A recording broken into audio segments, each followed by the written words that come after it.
Okay, now why don't more lawyers do this? If it is so simple, why are lawyers not doing this already?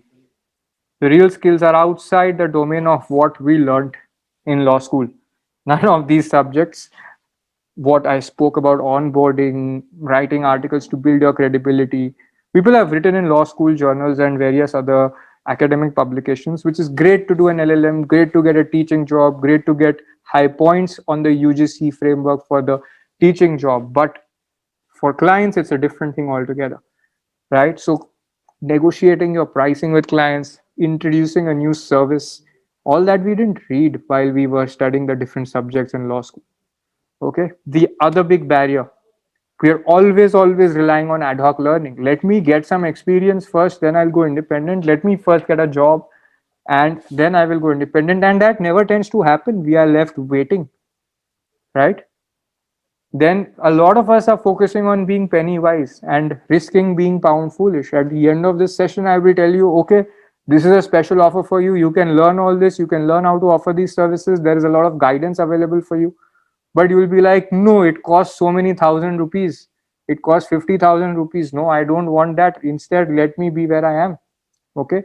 Why? Because I have not tried it before. How do I know what results will it give me? Right? So we are focusing on being penny wise. 50,000 is not a penny wise thing. I'm not saying that, it's cheap money.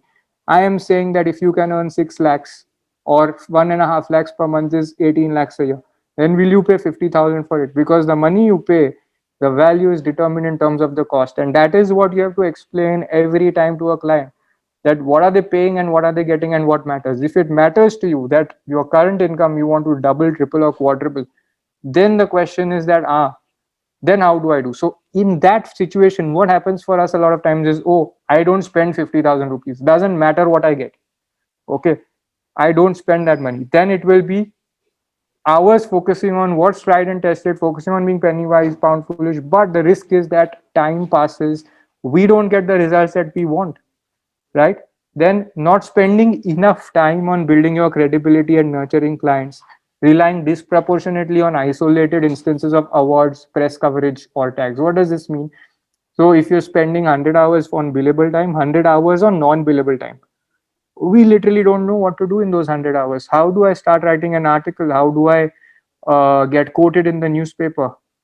Okay, those are the things that you can figure out. But more than hacks, it is hard work, okay, and learning. Okay, not that a lot of people think that, okay, if I get an Ivy League LLM, that will help me in starting my practice. How is the client going to connect that your LLM with the quality of service you offer? They want to see that you're doing that work today, right? So it can be another thing that you're doing, but what you want to do is directly go to the client. Okay, so it's not about the awards, it's not about the press coverage. It is about, can a client find me and trust me for work, for which I need to spend time writing, sharing individually sometimes that, okay, this may be of importance to you, conducting webinars to educate my target audience, conducting requirement analysis. In the scheme that I'm talking to you about, you will need to spend at least 2 to 3 hours a day working on requirement analysis, 1 hour writing your articles and studying. Okay.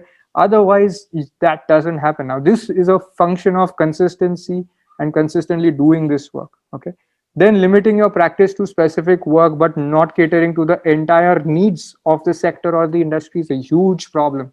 Okay. Literally, it's like this, that, you are paying for the whole buffet in a hotel but having only starters and going away, but you paid for a 5 course meal. Do you know when you paid for the 5 course meal? When you did all the client generation work, that's when you paid for a 5 course meal. But you took the starters and went away. Why? Because your appetite for the buffet isn't there. So you got to grow your appetite, right? So that is important. Next, as the industry is evolving, a lot of times we are going back to the same models and paradigms that our seniors used. And we are not looking at, oh, how can we serve the industry in a new way? Today, lawyers are spending time reviewing TV show scripts, movie scripts for legal risks. They are reviewing ad copy. Sometimes branding agencies need lawyers to see what are the suggested marks, what marks are risky before they give this to the client. Lawyers review software workflows for data protection related work. Lawyers review actual business operations, or they will review business conduct to identify whether there's an anti-competitive angle. Okay, when privacy by design becomes the norm as per GDPR and other privacy laws, then lawyers will actually review the whole function of the app to see whether privacy is incorporated as per principles or not.